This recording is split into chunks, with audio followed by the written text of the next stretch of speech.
اللہ کا محبوب بندہ بننے کے لیے کوئی بہت بڑی جہد مسلسل کی ضرورت نہیں ہے۔ حضرت ابن عباس رضی اللہ تعالیٰ عنہ نے آپ صلی اللہ علیہ وسلم سے سوال فرمایا کہ سب سے محبوب شخص کون ہے؟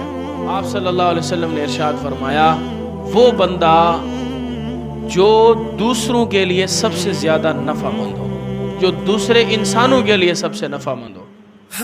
حدیث میں آتا ہے کہ انفعہم للناس۔ آج ہمارے پاس سب سے بڑا موقع آیا ہے اللہ کے محبوب بندہ بننے کا۔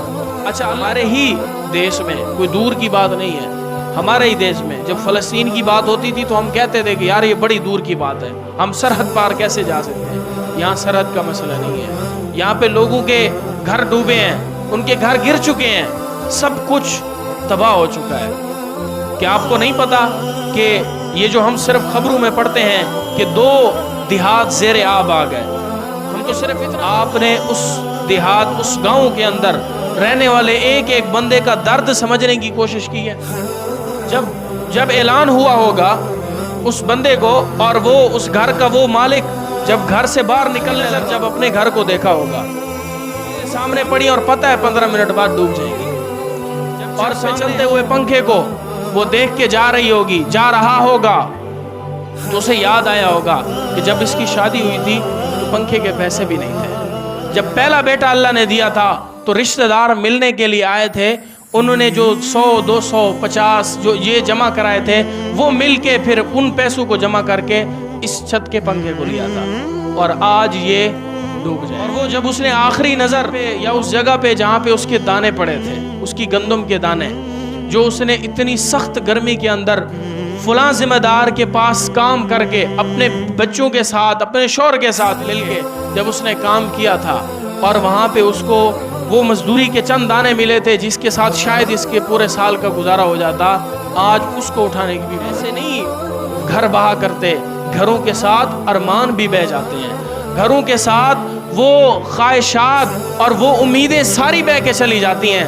جس پیٹی کے اندر اس نے بیٹی کے لیے جہیز جمع کیا ہوگا، آج کل تو سب سے بڑی لعنت ہے ہمارے یہاں پہ، جہیز کے بغیر شادی ممکن نہیں ہے۔ کسی کی شادی کوئی ہو جائے تو تانا دینے والے نہیں ٹھہرتے، اور جب اس نے اپنے ایک ایک روپے کو جمع کر کے اس نے بیٹی کا جہیز بنایا کہ کوئی چیز نہیں اٹھا سکتے، وزنی نکل جاؤ، اور آخری بار اس نے اس بیٹی کو دیکھا ہوگا، کہا کہ میری ساری زندگی بھر کی وہ محنت، جب میں نے آدھا کھایا، اپنا پیٹ کاٹ کاٹ کے جو سامان اکٹھا کیا تھا وہ آج بہ کے چلا جائے گا۔ اور یہی ہوا۔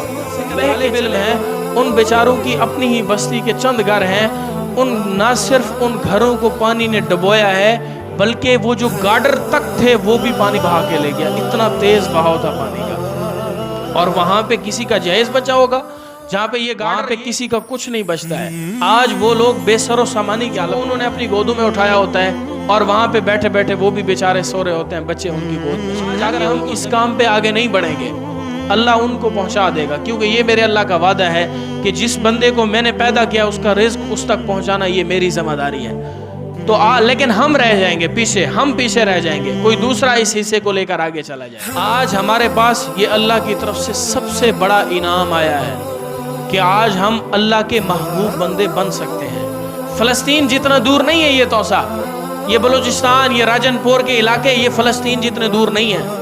یہ کوئی بوسنیا یا برما کے مسلمان نہیں ہے کہ ہم بارڈر پار کر کے جائیں گے ان کے پاس اور ان کی مدد کریں گے، بلکہ یہ کون ہے جو حضرت عمر بن خطاب کی اس زندگی کو یاد کر لے، پورے گھر کا سامان اکٹھا کر کے 2 حصوں میں تقسیم کر دیا، کہا کہ ایک حصہ میرا ہوگا، ایک حصہ میں اللہ کی راہ میں دے دوں۔ کون ہے؟ ابو بکر کی زندگی، وہ جن کی زندگی کے بارے میں خود آپ صلی اللہ علیہ وسلم نے فرمایا، جا رہا ہوں اسلام سب کا قرضہ اتار چکا ہے لیکن واحد ابو بکر ہے جس کا قرضہ اسلام نہیں۔ رضی اللہ تعالیٰ عنہ کی وہ سنت جب انہوں نے اپنا سارا گھر کا سامان اٹھا کے اللہ کے راستے میں دے دیا۔ آج ہم سے آج یہ بھائی مسلمان بھائی یہ مطالبہ نہیں کر رہے کہ اپنے گھر کا سارا سامان آ کر ہمیں دے دو، بلکہ اپنی آمدن میں تھوڑا سا حصہ ہی رکھ دو، 6 مہینوں کے لیے رکھ دو، 1 سال کے لیے رکھ دو، کہ کسی نہ کسی طرح ان تک آپ پہنچاتے رہیں، کسی نہ کسی طرح، تاکہ ان کے پیٹ میں جب تک ان کا سامان نہیں بن جاتا، جب تک ان کے مکان نہیں تیار ہو جاتے اور وہ دوبارہ ان کی ملازمت کے مواقع شروع نہیں ہو جاتے، کم از کم تب تک کے لیے تو ان کے پاس کھانے کی کوئی چیز موجود ہو۔ سب سے زیادہ دکھ رکھنے والی شخصیت ہمارے نبی اکرم صلی اللہ علیہ وسلم نے ابو بکر صدیق نے اب اتنا مال تھا سارا لٹا دیا، کچھ بھی نہیں بچا. تو یہ سارے دیوانے غریب تھے اور ان کا ہمدرد اصل میں رسول اللہ صلی اللہ علیہ وسلم ہے. یاد رکھیں آج ان لوگوں کی مدد ہم نے نہ کی تو میرے نبی اکرم صلی اللہ علیہ وسلم کو اللہ رپورٹ دے دے گا، ہمارے اعمال کی رپورٹ وہاں پہنچ جائے گی، ہمارا نام اعمال ادھر پہنچ جائے گا اور ان کی حالت بھی پہنچ جائے گی اور ہماری بے حسی بھی پہنچے گی. سب سے بڑا دکھ جو آپ صلی اللہ علیہ وسلم کی شخصیت کو ہوگا نا، قیامت والے دن ہمیں پتہ چلے گا کہ ہم نے کتنا بڑا موقع کھویا ہے، کتنا بڑا ہم نے ظلم اپنی جانوں پہ ظلم کیا ہے. جب قیامت والے دن آپ صلی اللہ علیہ وسلم ہم سے ایک بار سوال کر لیں کہ تمہاری زندگی میں یہ واقعہ آیا تھا، کیا کیا تھا، ہم کیا کہیں گے؟ جیب سے 100 روپے نکالے تھے اور دے دیے تھے، یا جیب سے 500 نکالے تھے. صدیق آئے، آپ صلی اللہ علیہ وسلم نے سوال فرمایا ابو بکر پیچھے کتنا چھوڑا؟ حضرت عمر سے پوچھا پیچھے کتنا چھوڑا؟ یا رسول اللہ آدھا گھر اٹھا کے لایا ہوں، آدھا گھر پیچھے چھوڑ دیا. حضرت ابو بکر صدیق سے پوچھا، حضرت ابو بکر صدیق نے کہا یا رسول اللہ، اللہ اور اس کے رسول کے نام کے علاوہ گھر میں کچھ بھی نہیں چھوڑا، سب لے کے آ گیا. اور جب ہم سے ہمارا نبی کل یہ پوچھ لے کہ پیچھے کیا چھوڑ کے گئے تھے، کیا پیچھے چھوڑا تھا اور کیا جا کے ان کی مدد کی تھی، تو ہم کیا کہیں گے؟ ہماری تنخواہ کا جو سارا حصہ تھا، ہماری آمدن کا، گھر کا جو سارا حصہ تھا پیچھے چھوڑا اور جیب سے 100 500 1000 کا نوٹ نکالا اور جا کر ان کے بس دے کے پھر خود کو آزاد محسوس کر لیا. صلی اللہ علیہ وسلم ہمیشہ اتنی مشقتیں صحابہ کو نہ کرواتے اگر جنت اتنی آسان ہوتی. آپ نے ارشاد فرمایا ہم اتنا ضرور کر سکتے ہیں کہ اس وقت جو بھی ٹرسٹ چل رہے ہیں اگر آپ کو ان پہ اعتماد نہیں ہے کوئی بات نہیں، آپ خود جائیں ان جگہوں کا وزٹ کریں. نہیں ہے وقت آپ کے پاس، نکالیں. کیوں نہیں نکالنا؟ ہمارے پاس اگر ہمارے مسلمان بھائیوں کے لیے وقت نہیں ہے تو پھر ہمارے پاس کس چیز کا وقت ہے؟ پھر ہمارے پاس صرف پیسہ کمانے کے لیے. صدیق کی زندگی یاد نہیں ہے؟ جب سے خلیفہ بنے مشکلات میں زیادہ اضافہ ہو گیا. جب سے حضرت عمر خلیفہ بنے گھر میں پہلے کچھ ہوتا تھا، بعد میں تو کچھ بھی نہیں تھا.